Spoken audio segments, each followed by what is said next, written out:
Okay, this week we just want to start with a huge thank you to all of our listeners everywhere. We didn't even expect this to be happening so soon, but we have listeners, of course, in the US, Singapore, the UK, Poland, France, Israel, the Netherlands, Australia, and Lithuania. You guys, if you're still listening, thank you so much for listening to our humble Twitty podcast. We really appreciate it, and we hope you enjoy what we're putting out. You know, when you have an experience where you walk away from the situation and you're like, you literally have to say out loud, fucking asshole or fucking bitch. Oh, yeah. Well, this with all kinds of things, but this happened to me. It was the first time in my life where I had a negative experience at the dentist's office. So I had an afternoon appointment this past Tuesday just for a routine cleaning, checkup, whatever. So I go in, my neck is kind of hurt and I'm kind of on the verge of getting a headache, but because I have the work schedule I do where I'm off during the week and not on the weekends like most people, I have to plan my appointments strategically. So I had this on a Wednesday afternoon, late in the afternoon, and I'm thinking it's going to be a 20-30 minute appointment, right? I go in and the lady seems nice enough, the dental hygienist. I go to the room she tells me to go to. I sit down and she starts talking. She says, "Oh, you haven't had x-rays at all? I don't see them." I said, "No, I've had x-rays here. I've definitely been here." I said, "Pull them up." So she pulls them up. Well, it's been a couple years. And I said, is it okay if I forego the x-rays today? I can do the cleaning, but my neck is kind of hurting. And I know you have to bite down awkwardly on these things and for them to image your teeth, right? It's, for anyone who has had x-rays on their mouth, they know it's an awkward, uncomfortable process. And for anyone who gets migraines, you know that, very uncomfortable. Certain little things can be triggering for a migraine. Specifically for my neck and shoulder stuff that I have going on, to bite down and contort my neck in weird ways just doesn't work for me when I'm experiencing pain. Any other day, it's great. So I say to her, I just mentioned, I said, "Is it okay that we don't do that today?" And she immediately starts, "Well, I don't know. You have to ask doctor about that. It's been 3 years since you had," as she's looking at my x-rays of my teeth that I definitely have had fucking done there before. I don't know. I said, "Well, can you at least ask I'll go ask the doctor." So she goes in and, I hear her muttering or something and she comes back and she starts to pull out. And I told her, I said, "I have a headache. I know it's awkward to bite down on that stuff." She just goes into her tirade and she comes back from speaking to the dentist, the doctor, and she's coming back to get the shit out of the drawers to whatever they drape over you, to clean your teeth and stuff. And she said, "If it's financial or anything like that." I said, whoa. I said, "I have insurance. Everything is covered." I said, "You brought that up." I said, I can afford to pay to get my teeth done." Why did she make that assumption? Right. Just the whole energy's getting more prissy and weird. And so she comes over, she said, "Well, we can definitely do the cleaning. You just have to talk to the doctor yourself because, it's negligent on our part, for your dental care, blah, blah, blah." And I'm sitting there and of course I'm a Taurus. I'm getting fucking pissed. Right. I want to just tell this bitch to shut up, but I always try to stay calm, cool, and collected because I'm black and I'm classy.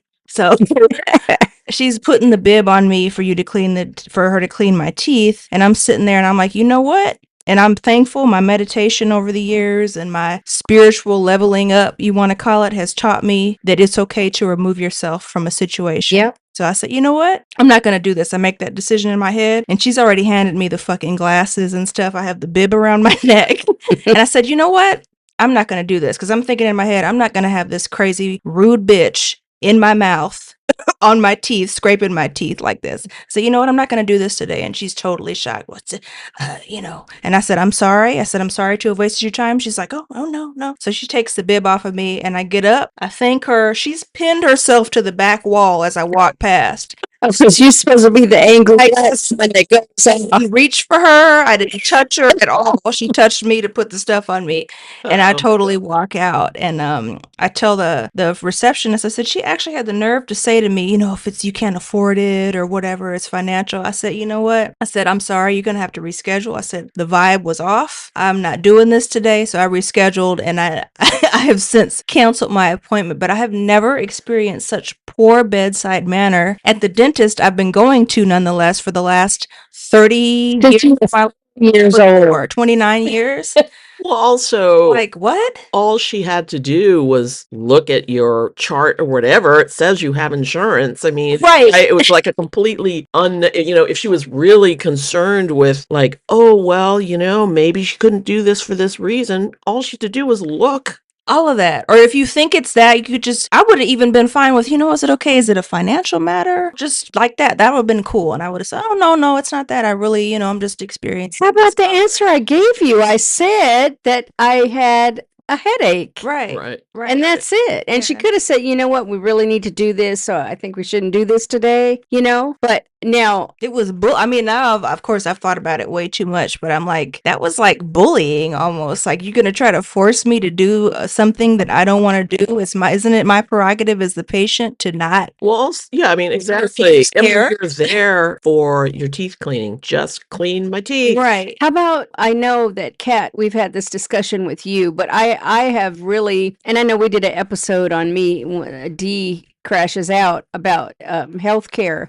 but you really have to inform yourself about how much of healthcare, dental care is financial. It's about money. The insurance companies, we're grateful to have them there, but a lot of this stuff is just a bunch of bullshit, and it's about money. Especially, Right. how many dental cleanings a year, how many x-rays a year, when you get to be a certain age, how much medication you get them on. And I know, Kat, you've told us some stories about your experience with healthcare, right? I mean, growing up, like as a kid, I never had like a doctor phobia or a dental phobia. Same. Right. Same here. My mom kept me on, Till now. a schedule. Yeah, exactly. Right. It's like until I was an adult. And I'm trying to think if it was really even after I had kids, maybe. Because I sort of remember when I was pregnant, you have to go to the doctor every 3-4 months. Mhm. And I liked my OBGYN, and I was perfectly happy, perfectly fine with it. And so, okay, I think maybe it did start after I had kids. So I've never been a skinny person. Neither have I. Same here. And I think I went in to a doctor, and I don't think I'd ever been to this person. So the doctor was recommended to me, but when I got there, they gave me to the nurse practitioner. And I guess the way these doctors' offices are set up now, just sort of internally, they'll just assign you to one of the people. So you may not get the doctor, you'll get a nurse practitioner or, a physician's assistant or whatever. And I'm fine with that. I don't. Yeah, I have That's all I saw during my pregnancy, Yeah, a nurse practitioner. I have no issue with that, but I do have an issue with this particular nurse practitioner that I was assigned to because she was this tiny little skinny thing. And she looked at me and she said, well, you need to lose some weight, clearly. And I said, oh, well, she might have said that to me at one point. Jeez. So then I went back. Clearly. I Yeah. would be The back to audacity. that heifer. Never. Right. Go ahead. Back for whatever it was. Mhm. And again, she's like, well, I think you really need to lose some weight. And I said, oh, well, I've been doing this. Yeah. And she just looks at me and she looks me up and down and she gives a little laugh. She goes, well, clearly you need to do more. Oh my Fucking God. ass. And I'm just You thinking, crazy bitch. like, okay, so this is supposed to make me want to come in for healthcare. The Right. fact that I'm shamed Right. just sitting here. There's nothing wrong with me. And you know what? I'm Now, telling you, I'm making an effort. Right. The fuck? now I say to that, I'm not going back. We can't put ourselves in that position anymore. I had someone years ago, right? I had to have a health check, being a nurse for some job I was doing. And I remember that bitch wrote on there, morbidly obese. At the Yes. time, I was obese, Wow. but I was not morbidly Not obese. pound life. Oh, and that shit followed me. Like, it had to be in my record, that I had this physical, and then they could review the notes. Now it's not so intrusive, and I've lost so much weight since then. But nevertheless, I didn't come here to hear that, and I'm not asking you to sugarcoat it. Right. But There's a certain way that your bedside manner is everything. Absolutely. I mean, I didn't go back to the doctor for a long time because I was like, I don't want to see that woman. Yeah. No. Right? It's just going to make me feel bad. Causes you stress. Yeah. Take your blood pressure. It's sky high. Every time I go now, and I'm like you. I used to go for a yearly checkup. I haven't been to the doctor now. It's been since I started this. I'm a senior citizen, 65. I've been one time. Yeah. because I don't want to fucking go. Right. Right. And I do take blood pressure medicine, but I have lost weight and I have cut my dosage down myself. Don't come for me. Don't give me comments about being careful. I know what I'm doing. Right. And You're a my nurse. blood pressure is normal and I exercise and I'm doing the right thing. But I have taken the holistic approach and I know that mind, body, spirit connection is real. And I do not need to go to you to tell me what's really fucked up about me or that it's even worse than it really is. Right. Or Because just- so just many people shaming you and making you feel no, bad really. about And your- so I many mean, people believe in Western medicine and they take it to heart and then they think about it and they oh yeah, I mean, I meditate on it. Yeah. I continued to stay in that practice, and then eventually, like, I had to go back, and so this nurse practitioner, thank goodness, had moved on, and I was assigned to another person in the office, a DO. So when I first started seeing her, I was so grateful that she wasn't, like, outright shaming me that Mm. I thought, okay, I can deal with this. This is okay. So this particular woman has now been my doctor for, I don't know, quite a number of years, let's say 20 years or something. But it's interesting because I kind of tolerate her. I mean, like, I'm kind of like, okay, I guess she's okay. Like I said, she's not outwardly shaming me. And then I got, unfortunately, diagnosed with breast cancer. Mhm. And so a friend of mine recommended a doctor that was, like a little, like across the city away, so not particularly close. But she said, oh, this doctor is great. And I talked to my friend on the weekend and she said, just email her. I'm going to give you her email address. Just email her. She'll probably get right back to you. And I was amazed. I emailed this breast surgeon and it was a Saturday and she emailed me right back. I was like so amazed. That's unheard of. Really? Yeah. And then I guess what it was this DO woman I had, my primary care person, sort of detected the lump and she said, oh, you should have the x-ray mammogram done. So when I called the place that was associated with our town and this doctor, they told me that it would be a month before I could get the mammogram. And I was like, you did hear that. Thanks hear me for adding say stress to my life. You did hear me say that there is something there. and Yeah. This isn't just a screening mammogram. And they're like, well, I'm sorry, we can't see you for a month. So that was when my friend told me, call this other doctor, even though she's farther away. Like I said, she called me back on the weekend. She told me I'm going to put in the order, call on Monday Mhm. for your screening. I called on Monday. They got me in that week, Mhm. have my mammogram done. Mhm. She got me an appointment with her that week and they scheduled my surgery for 3 weeks later. That's unheard of. Really? Yes. I would have even been able to get a mammogram. Now let me ask you a That's the question. way it should be. Do you think I happen to know, because I know you, that you have primo insurance? Do you think that it would have been any other way had it been It's some other possible. insurance? It's possible because before I had the primo insurance, Mm-hmm. I had an HMO, and my son, who's very active in sports and accident prone, broke his wrist. So we went to the primary care. They took an x-ray. They said, okay, his wrist is broken. They referred me to the ortho center I remember that. that accepted our insurance. And we went over there and they said, okay, we can see you in a week. No. Jesus. And I was like, his wrist is broken. Remember that. Today, Yeah. right now. His wrist is broken. And they were like, well, by law, we don't have to see you for a week. Oh my God. That's crazy. That's the crazy Right. shit they get away with in this country. And I'm not. We're not don't- bashing this Yeah, the country. American healthcare system. Western medicine to me is good for emergencies. If you get shot, please go to your Absolutely. car accident. What else? Life-threatening surgery. All of that. Great. But something occurred to me while you guys were talking. This is why I think places like it's called TIA. I don't know if they're all over the country, but it's like I won't say concierge, but you can. It's a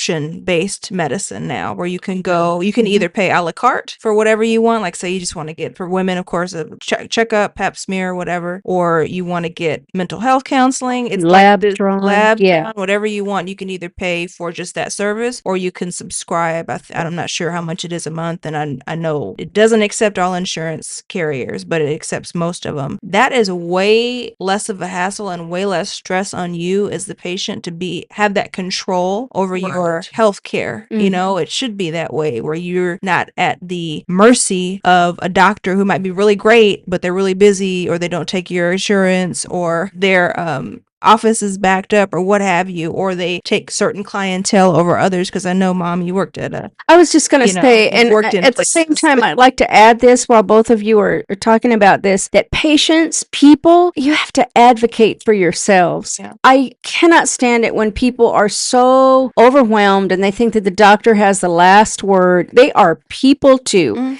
and they have families, and they go home and they deal with all kinds of shit like everybody else. You have to appeal to their human side Yeah. and say, is this right? Yeah. Would you do this for your child? Would you do this for your mother, for your sister, for your wife? You have to talk to people like that. You have to be, you are your own best advocate. Absolutely. And And I get a agree. second opinion. I'm sorry to interrupt you, but there was a girl I worked with at a place, and she was a dancer, ballet dancer her whole life. So she had some shoulder stuff going on, but she developed like a cyst on her shoulder. So she goes to a doctor. This first doctor diagnoses her with cancer. She goes to the second doctor, and they're like, "Oh no, it's bursitis." Wow. Yeah. You have to And check. I'm going to tell you too, I am you guys know this, both of you, and really all of us are kind of aligned in the same way with this. Naturopathic medicine and nutrition is huge. We, all three of us here at this table, we take a huge amount of supplements. And what they're not telling us about nutrition and what we eat and the seed oils and the sugar and alcohol, all of that, food is medicine, Yeah. and medicine is food. And they just have not incorporated that into Western medicine yet. We all know that.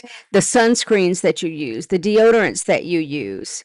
I joke with Jay often, the older I get, the less I'm using any kind of deodorant unless I have to go somewhere and there's a reason for that. Bringing I'm that not even trying to 70s be back. funny. I'm not even trying to be funny. These things are important to pay attention to. I know I saw Monique talking about, the comedian talking about how she uses the salt rock, but we really have to educate ourselves. And I just say to people, do not be afraid of Western medicine. Do not be afraid to advocate for yourself or your family. And question your doctor too. They're gonna make you feel stupid. They're not accustomed to You people know, doing that. some of them, hopefully not the ones Yeah. you deal with, but they're going to try. Like, I remember one time I brought up to a doctor I had that I was taking some kind of enzyme, and he literally scoffed and said, enzymes? What? Literally said that to my face, and I shut down. This also brings to mind a podcast I listened to with a woman who advocates for parents who are dealing with childhood cancer because of the experience she had with her son, who's a cancer survivor, thank God. But she said all the red tape and bullshit and side looks from doctors. She would literally, like, I didn't realize that when you have chemo, you can actually request for them not to put glucose in the IV drip. I didn't know that because I didn't know sugar, that. apparently from her research and what she said, sugar can feed cancer and all that. So many things she mentioned in this episode. But the gist was when she would bring her son in there eating, you know, like a hard-boiled egg, and they would get him a green juice from Whole Foods, had him eating like totally nutrient-dense foods, and the doctor's sitting across from her with a Diet Coke and a bag, literally, of Cheetos, like asking her, what is that? She would have people, like the nurses, try to report her for negligence. Like, you're not giving them McDonald's? Like, they're going through this horrible treatment. Like, just let the kid have cake. Like, and she's like, are you freaking kidding me? Like, that's the worst thing for his little body right now and his system going through this treatment, you know? You know, you're saying that, and it also brings to mind when we look back at our ancestors, all of us, those people lived a long time. They didn't have convenience foods. Yeah. They didn't have all this shit, and they would eat 3 square. I remember my grandfather, he ate 3 square meals a day and lived a long time and was healthy. They did not have convenience foods Yeah. with all this stuff in it. And they weren't as sedentary too. I mean, that's a whole nother That's true too. discussion. Yeah. Yeah. But anyway, Kat, I'm curious to know, do you still have this doctor or? Yes, I do still have her. And actually, you know, that thing I said about shaming, like I was so happy that she didn't outright shame me. And well, now she's sort of sliding into that. Let me just say, so when on my breast cancer journey, I had my surgeon and then I had an oncologist, and they were both so amazing, like fantastic. And it actually like opened my eyes to, oh, this is what a doctor can be. Yes. Yes. To the point that you'd think it was weird. Like, you'd think I'd have more anxiety having to go to my, oncology, I had to go to the oncologist every 3 months. You'd think I'd have more anxiety with that than with going to just see your GP for a checkup or something. But no, I loved going to It's the opposite. Yes, just because she was so warm and listened. She would just sit there and she would look me in the eye and talk to me about what was happening with me and how I was feeling. And she wasn't on the what computer the typing drugs- while you were right, talking. what the drugs were making me feel like, and did I want to try this instead? And Wow. she just would educate me about all this different options, and it was fantastic. And then I would have to go to my primary care physician, and I was just seeing this huge contrast because she would do exactly that. She would she'd come in and if I had my labs done, right? Mm. And then she would come in and she would say, "Oh, how are you today?" And I'd be like, "Great. I'm feeling great." She'd look at me, and then she'd look at my labs, and she'd just kind of shake her head at me. And I'm thinking, "What the hell?" What? And she's like, "Well, I don't know." And then she'd sit down What are you at that humming and computer. hawing for, bitch? Yeah, she'd sit down at her computer and she'd just start typing things in, and I'd be trying to tell her what was going on with me and how I was feeling. And it was like, was she even listening to me? I'm Could not she doing care that. less? No. Yeah. I don't know.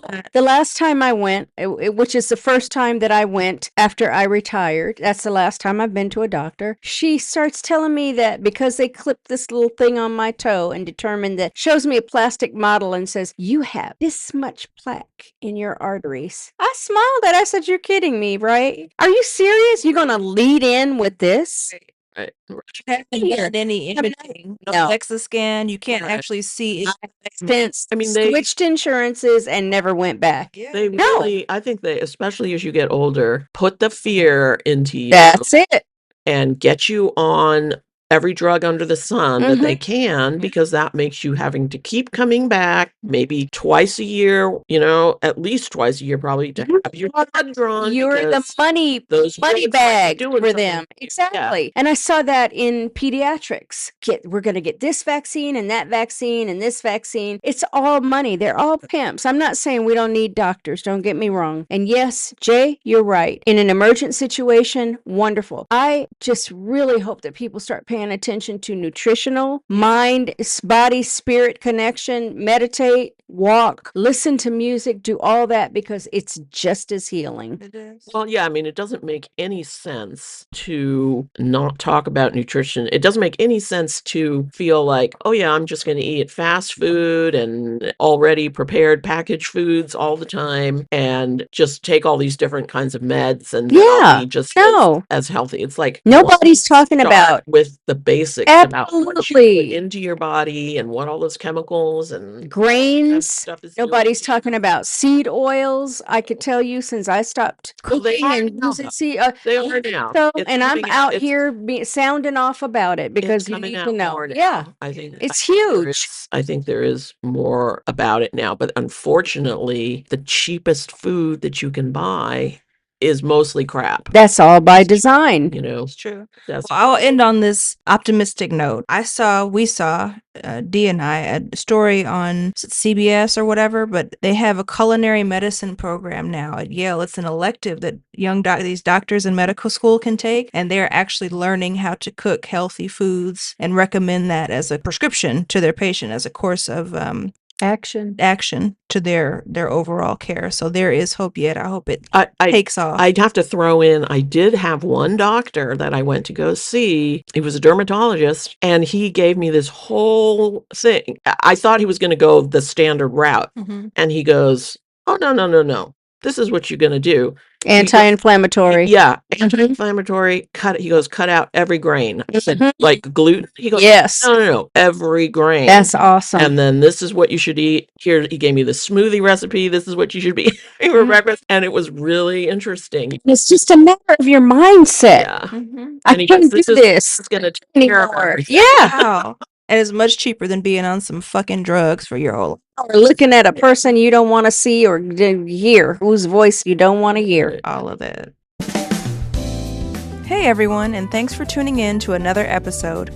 If you enjoyed what you heard, please follow, comment, and reach out on our socials. Also, leave us a review on Apple Podcasts or wherever you get your podcasts. If you resonated with anything in the episode, be it products or topics, make sure to check the show notes for additional information, or shoot us an email if you like. See you next time.